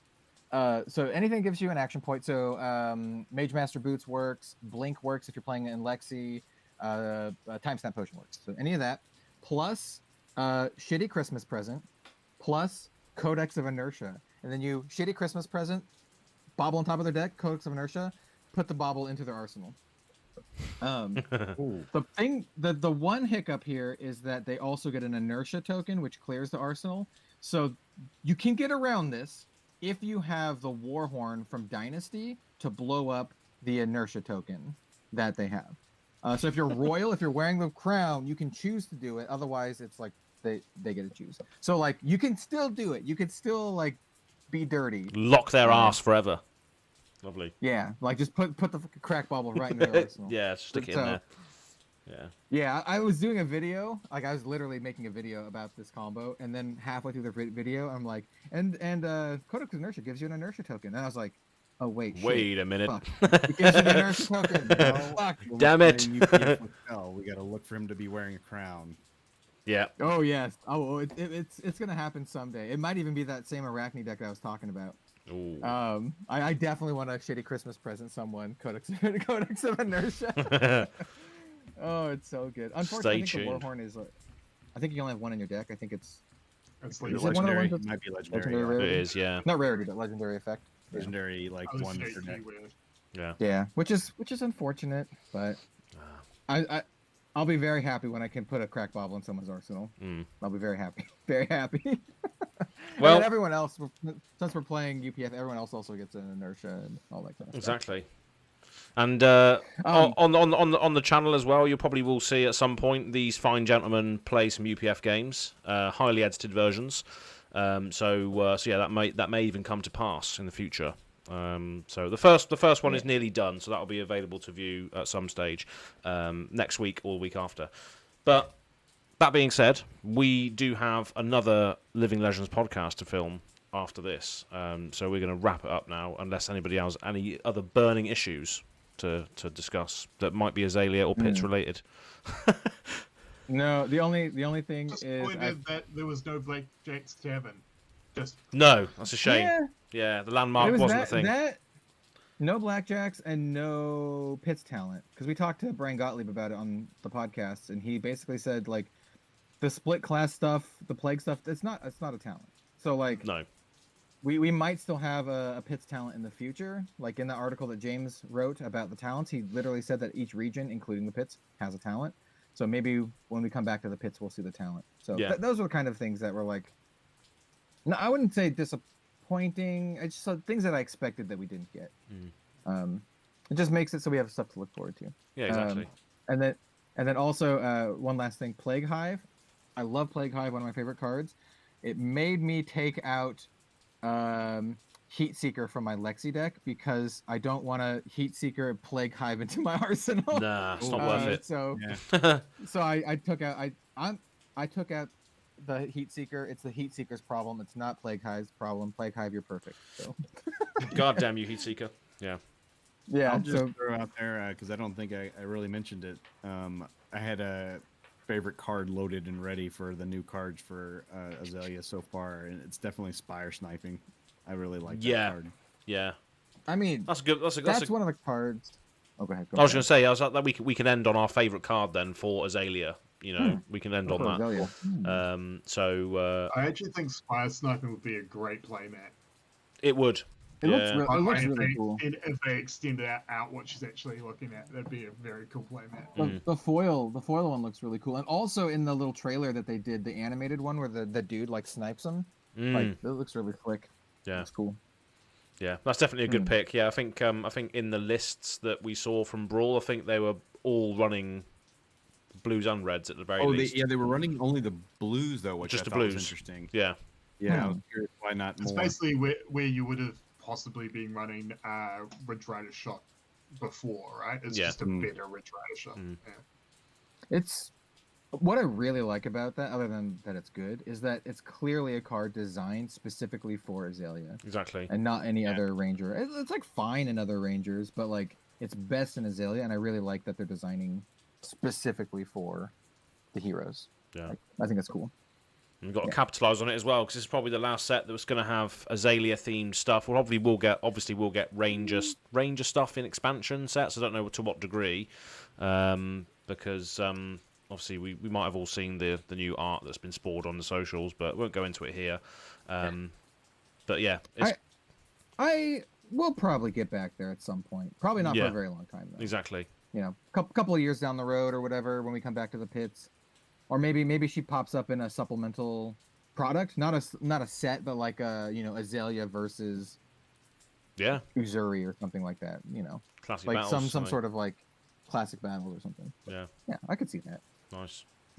Yeah, I think Spire Sniping's an all-round great card. I think one of my favourites is the Lace With series. I do love. I think they're my favourite for Azalea. Just a solid buff that gives you various on-hit effects.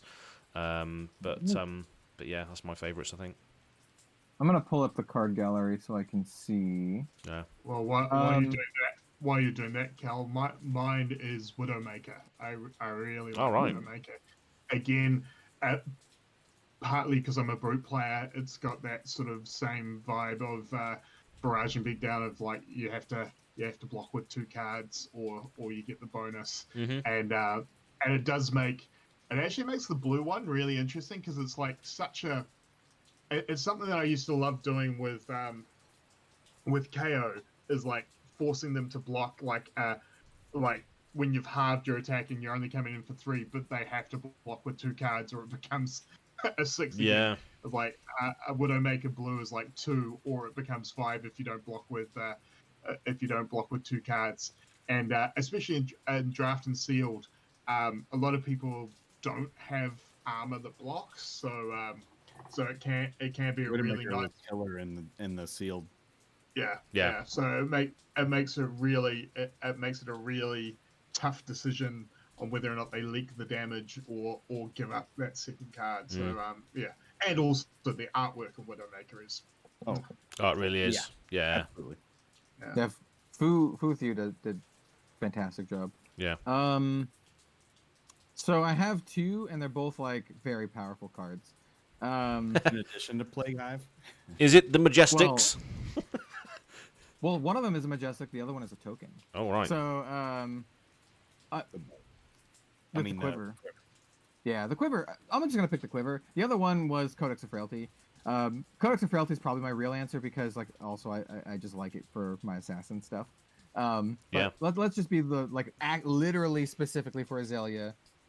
Crow's Nest, it's literally her specialization, Quiver, and I think it's like really good, and I think it actually makes it so that that like all the aim counter stuff is like doable with Azalea and her signature bow, which is Death Dealer. It probably would have been Majestic if it didn't have to be a token. I really like that. I really like that it's a token too, because like you just get it in draft, like you just get it. It's just like an extra thing that you get, and it's really good, and it turns on all of your aim counter stuff. Yeah, I like it. It's cool. It's like a cool little thing that they did to like I don't want to say fully realize the character, but it's a thing that they did to like make it feel complete with what they're doing with everything else. So I'll pick Crow's Nest. Yeah, good job. When I saw it, I was like, holy shit! Like, I think I tweeted this too. I'm like token Azalea specialization Quiver. I'm like, this is crazy, and I think it's just like better than like the other ones. Like, it's like better than the Majestic and the Legendary. You're just gonna play it over those. For Azalea specifically. There might be some cases you want to play the Legendary one or whatever, but you know, generally speaking, it's just like really good. It's an Azalea specialization. Why were we not given that one as the Azalea cult? Come on, LSS, what's going on? Yeah, what the fuck? Give you a Legendary? Yeah. Why they give you a legendary? Why give a legendary for the second spoiler season? Why give me a legendary? Come on. I haven't even gotten a legendary, thank you very much, and I have had a spoiler for every single set except for Welcome to Wraith. Oh. Except for well, I didn't even get a spoiler. I was gonna say for some sets I've gotten more than one spoiler. We were predicting quivers, so I don't know. That's true. Yeah, exactly. Hey, the fact that they gave you the legendary one is pretty sweet. Like it is. You got a legendary spoiler. That's pretty awesome. And yeah, I mean, I think it's great for certain things, as you say. But that's the beauty of quivers, and that's where they can go from there, as well as sort of expand upon where that design space is. They gotta be careful, man, because it's just bonus. It's just bonus effects. So the fact that they're kind of like muted, which I think is really good. Like even if it's just as simple as like your first arrow each turn gets +1. That's like too good, I think. That's just too good. Oh, give me that barbed quiver. Another quiver until we have a different ranger hero, or we come back to the pits. I bet they don't add another one. Maybe, yeah. Probably. See that happening. Well, the fact that they want to get to all draft sets probably means that's true. I do like I'm not sure if it made it on to the beginning of this or if we were talking about it pre going live, but my idea for the legendary quiver of just with Riptide, because you get through so much of your deck defending and stuff, and then playing Hornet's Bite as your arm piece, and then just fatiguing yourself to very low amount of cards, and then if you've got your opponent on 1 life left, blocking with Hornet's Bite and shuffling in 3 arrows just to make sure that you have an arrow on top of your deck to get the 1 damage through with Hornet's Bite. That's the spicy tech right there. That's right there. Just because you want a reckless swing. You want a reckless swing on board at all times. Yeah, absolutely, yeah. It's why I'm contemplating putting Memorial Grounds into my Riptide deck just to put an arrow back on top of my deck before I have Hornet's Bite. Yeah, that's true. So a Memorial Ground can then essentially turn into a reckless swing, can't it? Exactly. Yeah. Exactly. Wow, what spicy tech! What a way to end it today as well, with playing a Memorial Ground to achieve 1 damage. Fantastic. See, I hear this and I think. I hear this and I think of the that meme from that superhero show, like Invincible, where it's like, look what they need to do to match a fraction of our power, and it's like that, all the shit that you were just talking about, and then it's just flick knives. Just flick knives, yeah. Yeah, flick knives is just like, I just throw a fucking dagger at you. It's just a reaction. Just yeet this nerve scalpel into your brain. Yeah. Yeet it. Yeah. It's like, what? You're at 2 life? Well, okay, cool. I'll just throw a dagger at you. My turn again. I just throw the other dagger at you. You're dead. You're dead now. On lobotomy. Eat it. Yeah. Yeah. Oh, brilliant. But that's Orbital Blast. Yeah. Yeah. Oh, brilliant. That's pretty much it for today. We've gone on for 2 hours, which is the longest Azalea cult yet. So thanks for everybody who's joined in chat, whether you've dropped in and out. This video is always available on demand, so put it on in the background when you're sorting cards or whatever you want to do. It's always good discussion nonetheless. But yeah, thanks very much for joining us all today, and we'll just do a quick round table as to where people can find everybody. So I skip this part because you're watching it on this channel, so go straight to Jim first. Oh yeah, sure. Yep. Find me on the web at fabtcgcards.com, on YouTube at fabtcgcards, on Twitter at fabtcgcards. Just fabtcgcards. Everywhere you search, you'll find me. Fantastic. Excellent. Clockwise, Right Time Gaming. You can find me at Right Time Gaming on Facebook, Right Time G on Twitter, and usually one half of the gameplay videos on Red Zone Rogue's streams. Oh, hold on a sec. Your Twitter is Right Time G, is it? Yeah. Fuck. Yeah, because I put it as Right Time Gaming on here. That's fine. If you put that in, it'll come out because that's the name of the channel. But like it doesn't all fit on the tag. So damn it! So some random person who's called Right Time Gaming is going to get like 4,000 followers. If you put Right Time Gaming, it'll come up. But like the Twitter tags are a certain length, and I couldn't actually get the whole thing in. No, that's all right then. Fuck, man, I don't even have 4,000 followers. I'm joking around. Ian's just gonna get spammed with new followers. Anyway, sorry. He's like, yeah. He's like, yeah.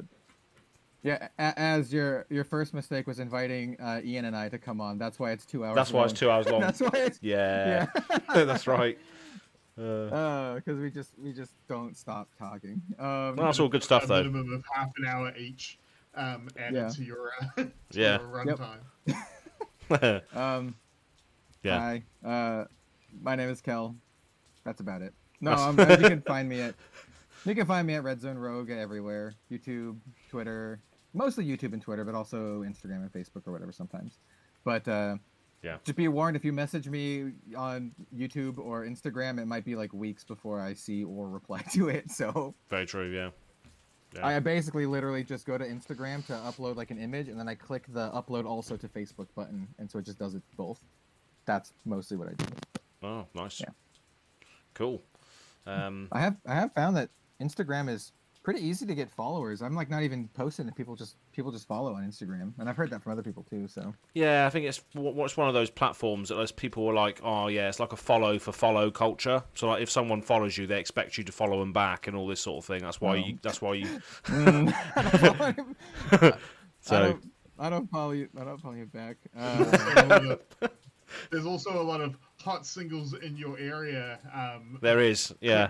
Link for photos. So like looking at my Instagram, it's just like me, and then like direct people that I know, like right here is like Tulare Community College, and there's like Tappy, and then just like artists, like flesh and blood artists. And that's about all the people I follow. People I directly know, and then like artists.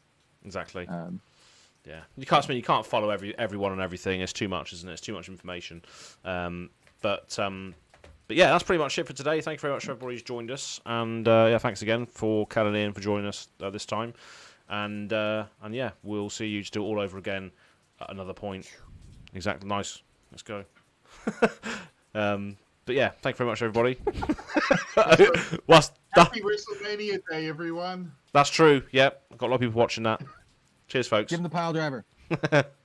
Chokeslam, baby. I do want pile driver to be a flesh and blood card. I'm waiting.